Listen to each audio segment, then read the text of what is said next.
नमस्कार मेरे दर्शक मित्रों, प्रभु यीशु मसीह के मधुर नाम में आप सभी को प्रेमी सलाम। परमेश्वर आप सभी को सलामती दे और आगे की ओर बढ़ते चले जाइए और प्रभु आप सभी को आगे की ओर बढ़ाता चला जाएगा।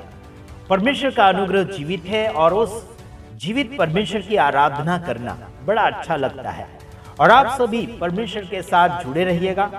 आने वाले दिनों में बहुत ही खुशियां आप सभी के सामने आने वाली है और आगे झूठे भविष्यवक्ता बहुत से खड़े हो चुके हैं, उनके बारे में हमने आपको समझाने के लिए कोशिश करी है और आप लोग समझते चले जाएंगे और प्रभु आप सभी को सलामती देंगे। यही हम आप सभी से उम्मीद रखते हैं कि परमेश्वर आपको आगे की ओर बढ़ाते चले जाएंगे और लगातार आप आगे की ओर बढ़ते चले जाइए। Praise the Lord, hallelujah. तो इस वीडियो को आपने शुरू कर दिया है, आगे की ओर आप देखते चले जाना है और लगातार आपके जीवन के सारे तकलीफें जरूर आप यीशु मसीह को बताइए और हमें भी आप अपना समझते हैं तो जरूर व्हाट्सएप के ऊपर जरूर बताइए और फालतू के फोन ना करें। धन्यवाद देने के लिए कोई फोन करता है, कोई बस नंबर चेक करने के लिए फोन करता है, तो नंबर चेक करने की जरूरत नहीं है। मेरे जो नंबर आपके सामने चल रहे हैं वो नंबर डाउट करने के लिए नहीं है, सीधा सीधा ये मेरा ही नंबर है और आपको जरूरी बात करना है, आपको सेवकाई के लिए कुछ क्या बोलना चाहिए, मदद की इच्छा होती है तो जरूर इस नंबर के ऊपर आप कॉल कर सकते हैं, व्हाट्सएप कर सकते हैं, मैसेज भेज सकते हैं और राष्ट्रीय जयशु मानव सेवा में सहयोगी बन सकते हैं। चाहे जैसा आप लोगों को सहयोगी बनना है बन सकते हैं। आइए हम कुछ वचनों के द्वारा बातचीत करेंगे। अपने हो या पराये हो, सही समाचार देने वालों का सपोर्ट हम जरूर करते हैं। झूठ फैलाना और लोगों को गुमराह करना हमें बिल्कुल पसंद नहीं है, चाहे वो आप हो या फिर मैं हूं या कोई भी हो। मन इंसान को बता देता है कि सही क्या कर रहा है, झूठ का क्या कर रहा है। अगर मैं भी अगर गलत कर रहा हो तो मन बता देता कि आज आपने गलत किया है, तो दुखी मन हो जाता है। तो आपको मैं कहना चाहता हूं कि आपके मन को दुख मत पहुंचाओ और दूसरे के मन को दुख मत पहुंचाओ। सबका भला, सबका विकास और सबकी सुख शांति और सबके शुभ चिंतक आपको और मुझे बनना है। क्योंकि आपको मैं बताना चाहूंगा कि आप किस लिए चुने गए, आप किस लिए प्रभु में आए, आप किस लिए आगे की ओर बढ़ना चाहते हैं। आइए हम कुछ वचन आपके सामने पेश करेंगे, जैसे कि यूहन्ना 12 का 27 वचन में यह लिखा गया है, अब मेरा जी व्याकुल हो रहा है, इसलिए अब मैं क्या कहूं, हे पिता मुझे इस घड़ी से बचा, परंतु मैं इसी कारण इस घड़ी को पहुंचा हूं। समझ रहे यीशु का कहना है, समझ रहे कि समझ मेरे भाइयों बहनों, अब मेरा जी व्याकुल हो रहा है। समझ रहे कि नहीं समझ, है ना। इंसान के जीवन में जब दुख तकलीफ आता है या फिर नीचे की ओर जा रहे हैं उस समय भी दुख आता है, लेकिन ये उस समय की बात है जब यीशु मसीह के समय में ऐसी घड़ी आ चुकी थी, तब उससे भी व्याकुलता महसूस हुआ। जब क्या बोलना चाहिए, पतरस के समय, यूहन्ना के समय बहुत सारे मन लोगों के व्याकुल हो रहे थे। अभी समझो आपके मन भी व्याकुल होते हैं, यीशु मसीह भी व्याकुल हुआ था। मतलब क्या बोलना चाहिए कि क्या बोलना चाहिए, कभी कोई मर जाता है तो दुखित होते कि नहीं, है ना। मन थोड़ा क्या बोलना चाहिए, रोता है ना, मन रोता है। कभी कभी मन कच्चा भी होता है, कभी कभी मन फीका भी होता है।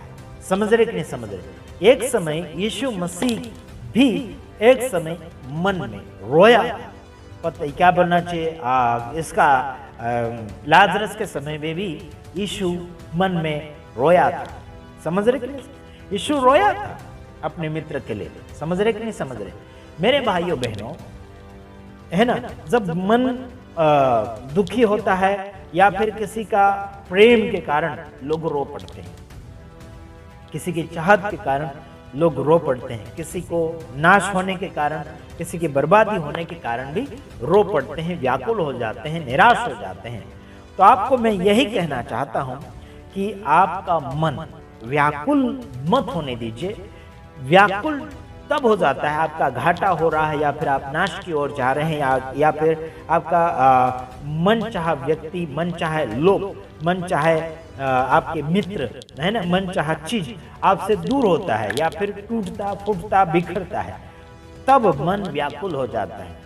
मन व्याकुल होने का कारण बहुत सा हो सकता है, इसमें आप मेरी गलती पकड़ने की कोशिश में नहीं रहना है। आप जिस भी बात में इस बात को जिस भी क्या बोलना चाहिए, जिस तरीके से आपका मन व्याकुल होता है, उसमें आप इस बात को जोड़ सकते हैं।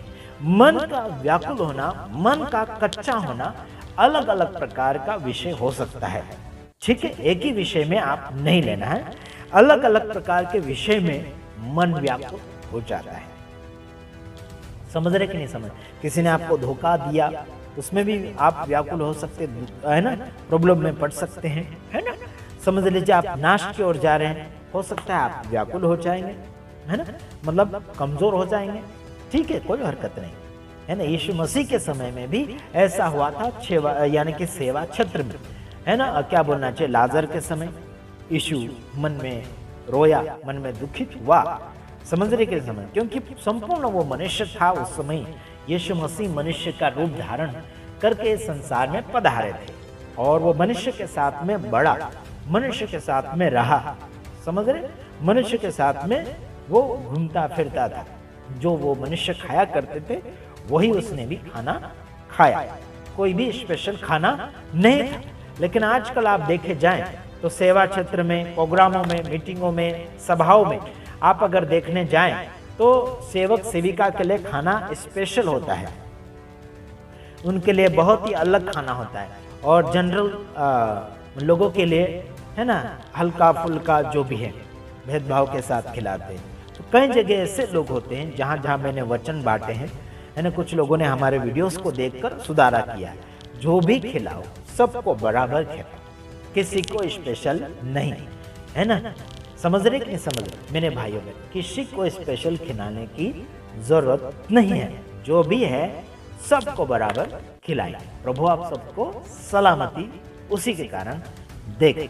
तो याद रखना मेरे भाइयों बहनों, यूहन्ना रचित सुसमाचार उसका 12 का 27 वचन आप पढ़ सकते हैं। इसमें यीशु क्या कहते हैं और ये वचन क्यों लिखा है ना, ये आपको समझना चाहिए। Praise the Lord. आइए प्रभु आप सबको आशीष करें, आगे की ओर बढ़ते चले जाइए और प्रभु की सलामती में आप आगे बढ़िए। मन को संभालिए, कच्चा होने से, व्याकुल होने से, है ना, कोई बात नहीं। आपके सामने कोई भी घड़ी आ रही है तो भी मन को संभालिए और आगे की ओर बढ़ते चले जाइए। आपके अंदर संकट का समय आएगा, प्रॉब्लम में आएगा, समस्या आएगा, पहाड़ जैसे प्रॉब्लम में आ जाएगी। आपके दुश्मन, है ना, बहुत बढ़ जाएंगे, आपके दोस्त यार आपसे बिछड़ते चले जाएंगे। हरकत नहीं, कोई हरकत नहीं, टेंशन मत रखना, आगे बढ़िए। प्रभु आप सबको सलामती देगा और जितना भी आपके ऊपर मुश्किल आएगी उससे ज़्यादा आसानी और अच्छा होगा। God bless you. प्रभु आप सबको सलामती दे। आमीन। God bless you.